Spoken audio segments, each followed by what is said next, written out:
Hi everyone, this is Doug Jankowski with the Grizzled Geek, and I'm here to do a review of the War on Iokath, the new content that dropped with Update 5.2. I'm going to go ahead and kind of I've been through this with my soldier, so I went through it to get Alara Dorn back as his companion. And I'm running through it with my smuggler, and I want to go ahead, and while I'm running through, I'm going to go ahead and talk about what I thought about the story and some of the stuff here on Iokath. And you'll get to see a little bit of it. So if you haven't played the story yet, or if you're worried about every little bit, I'm not going to necessarily go through any of the dialogue or give any big plot points away, but even if you just don't want to see anything, you might want to wait until you've run through it to go through this. I am going to talk about some spoilers, so definitely be aware of that. I'm not going to show you, but I'm definitely going to talk about some of the decisions you have to make here and what I thought of those. So if you have not yet played through the content and don't want it spoiled at all, definitely do go ahead and do that first before you watch this video. So anyways, here we are in Iokath. There's a lot of fighting these droids around. They're everywhere. Let's see what we just picked up some Iokath shards, so let's talk a little about that. They did introduce a new type of currency, the Iokath power shards, and you will use those to do all of that special stuff they talked about when they were pitching the new content here. You're going to get to pilot a walker. Actually, that's part of the story, and that's part of the story. You'll get to pilot a walker. You don't do the mouse droid thing, which is great because I wasn't a real fan of the mouse droid, but you can.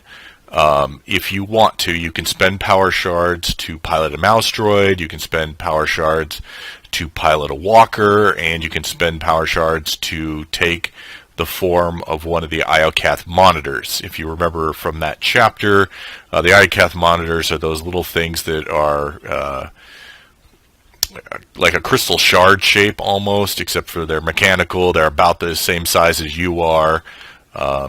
Yeah, so you can play one of those as well. You do actually, in the course of playing through Iokath, you do actually take on that form once. It's not a big plot point. I think you just get to play around with it. But anyways, okay.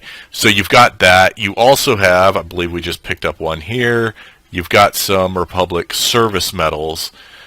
I'm assuming since I'm playing a Republic character, that's why those are dropping for me before I've actually even met any of the characters here on the planet. But definitely after you pick your side, whether you're going to support the Republic or the Empire, you will then get mobs will drop these trophies. In my opinion, they drop way too frequently. I was able to max out my weekly cap here with just one character and just finishing the main story and 3 dailies. That's all he did, and he was able to meet the weekly cap. So that's a little too easy for me. I don't want to have to necessarily grind tons to be able to do this, but it should take you a few weeks to get this, and you should have to work for it, in my opinion. So that's one thing that it's not like it didn't make it bad. It just seemed like, okay, they're making the game in all respects just way too easy. So there's that. All right, so I'm actually here in the first part of the story, where you have to kind of establish a landing zone for the Alliance forces. However, once you do that, you pretty much immediately are going to meet Alara Dorn and Major Malavai Quinn. And at that point, you have to, and this surprised me, you immediately have to choose, who am I going to side with? And it's really, there doesn't really seem to be much story reason for it. There's no negotiating. There's no like, hey, you're both messing with me. Actually, I think you may have a choice to kind of talk around, going, I'm not gonna, I'm my own person kind of thing. But there's really no kind of like, hey, why don't you both get off? Why don't we work together? There's none of that. There's no kind of a negotiation. So that was the first part that was a little disappointing to me. I didn't like how quickly and abruptly you had to make that choice. But once you get there, you have to basically decide. In my opinion, you're deciding which companion you want. That's what you make the decision for. You, as the Alliance commander, are already you're already allied with the Empire, and you kind of just that comes up in the story, and you ask the Empress, hey, why are you betraying me by doing this? And she says, this is just a minor transgression. This had more to do with me and the Republic. And they're threatening to destroy us and stuff like that. So she makes a good point that hey, you've already been allied. She's helped you, and she makes a good argument for, in my opinion, that should be the light side choice. Is, hey, I'm already with the Empire. They upheld their end of the bargain by helping me. We should be working together. But that's not really how it comes down. So you have to decide: do you want Malabai Quinn or do you want Alara Dorn? And then you pretty much, that's it. You're at war with the other faction. Like I said, there's very little to it story wise. It was very surprising that that's how it went down, and somewhat disappointing. So that was the first kind of blow with this release, that I was just like, oh, okay, this is going to have some trouble. There's going to be some issues with this expansion. And I have to say, I'm not really terribly pleased with this. There's some cool stuff to do. I'm not going to say there's not anything that's cool about it, but the story seems very rushed. There's some cool puzzles to figure out. There's some like unique not story elements. There's some unique play elements to how you go through, and you get to fight in a walker again, and you've got to solve a few puzzles where there's like droids that you're fighting who are shielded, and you've got to figure out how to drop the shields, and then take one of the droids out while you work on lowering the shields for the others, and so those kind of things are interesting, but by and large, the story just seems way too rushed. I didn't like. I played through with my soldier, and he had romanced Alara Dorn. They were married, and the dialogue options with it, while eventually, once you kind of played through the whole thing, you kind of understood the responses she gave you initially, they seemed kind of disappointing. You get very little interaction with her in the beginning. Then it's kind of like, oh, I'll see you when everything's done and we'll talk. And then, then there's a little bit more resolution. I felt a little bit better about it at the end there. But to begin with, you're just kind of like, whoa, what is going on here?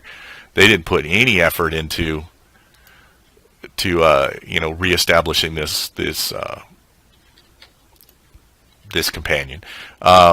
They did actually, eventually you come around to it, but it seemed like that was almost an afterthought, which, in my opinion, going forward, getting back the major romance companions needs to be a big deal. They need to put a lot more story lines into that, specifically about that, not like, oh yeah, hey, I missed you for 5 years. Sorry, I didn't come looking for you once I wasn't able to find you, or whatever the case may be. so far those reunions have felt very underwhelming, and I really hope they address that. All right, so continue on.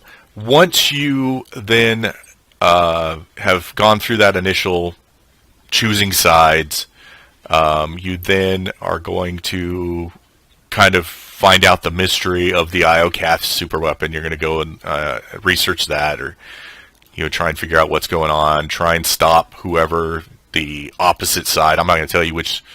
Well, I obviously I already told you. I chose Alara Dorn because she was who I. She was my soldier's companion and wanted to get her back. I'm going to stop here because this is where you fight those 3 droids that are shielded, and you've got to kind of go around. You can see across the way those little spinning turbines. These things will light up.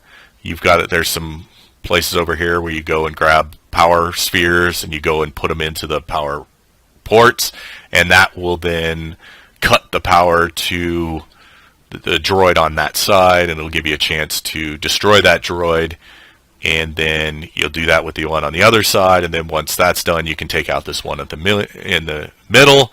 That'll get you to your Alliance base. That'll set the whole thing in motion. The story, once you get past you pick which side you're going to be on, is basically trying to figure out how to access the super weapon, how to stop the opposing side from getting the super weapon, revealing that the super weapon has to do with the old gods on Zakul, which are actually the old gods from this place, and you'll find out their background, how they were, what they are, how they were established, what happened to the original inhabitants of Iokath. I'm not going to give too much away on that front. I don't want to go into super depth on that. I'll let you discover that yourself.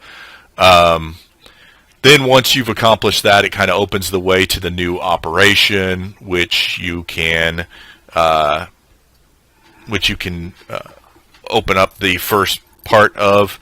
You'll actually have a mission to go talk to some of the not the knights, the other side of the coin from the knights of Zakul, the seers, whose name escapes me right now. But anyways, you'll talk to some of them. They're like, "Oh, we're what's left," and you're like, "Well, what?"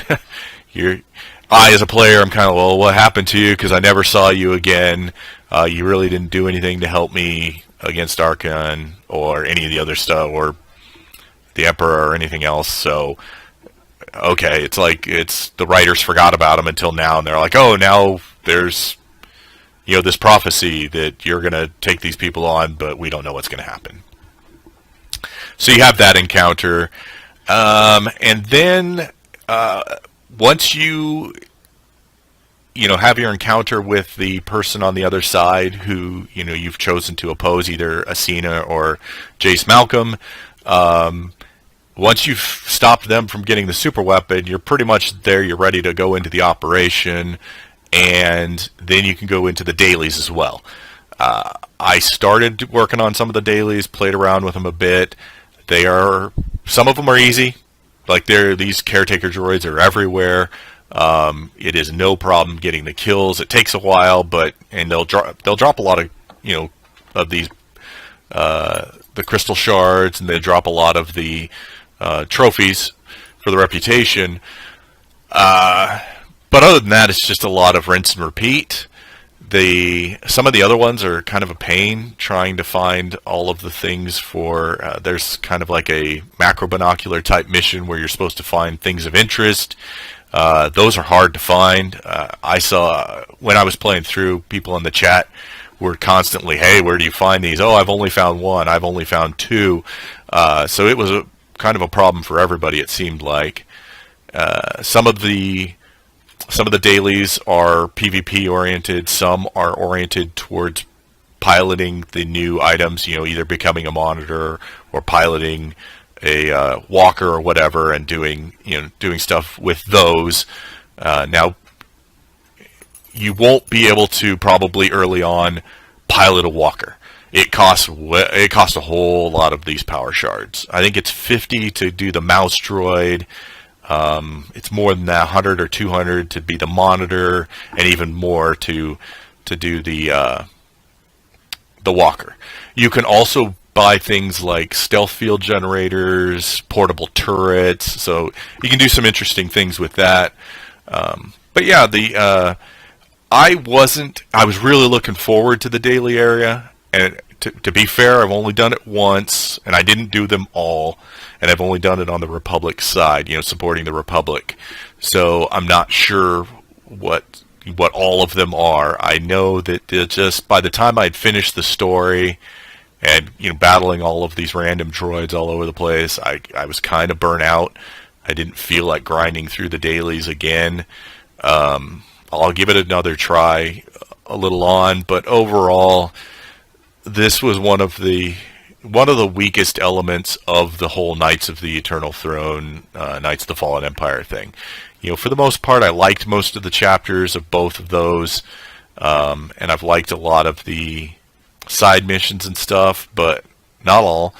But this was probably the weakest, and probably I was disappointed about this because I was really looking forward to getting Alara Dorn back, and I just felt like that whole thing was handled poorly. You do have you have one really good moment, good character moment with Dorn, but overall I was just kind of like, it was just kind of meh. It was a 2.75 out of 5 on a rating scale. On story, probably more like a 3.5 on play, and that's because of encounters like this one that were challenging and had some interesting elements to it. So I don't want to say that it was a total bust, but there were some issues with it. But anyways, that's my early take on this. I have only played through it once. I'm going to do it a couple more times, and my opinion may change. If it does, I'll update it in the comments. But if you've been through, let me know in the comments below what you thought. If you liked or didn't like, let me know. If you had a particular moment that you thought was great or something that you hated about it, let me know below. If you would, hit that like button, subscribe, and hit the bell to be informed when I put out new videos. I am going to go ahead and just sign off as far as vocal, but I'm going to go ahead and play through this scenario, so if you want to hang on and see that, you can go ahead and keep watching the video. It'll keep going. You'll see how I play through this. Hopefully I'll do a little better than I did the first time. But there you go. Thank you for tuning in. May the Force be with you, and you guys have fun playing Star Wars: The Old Republic.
And there you are.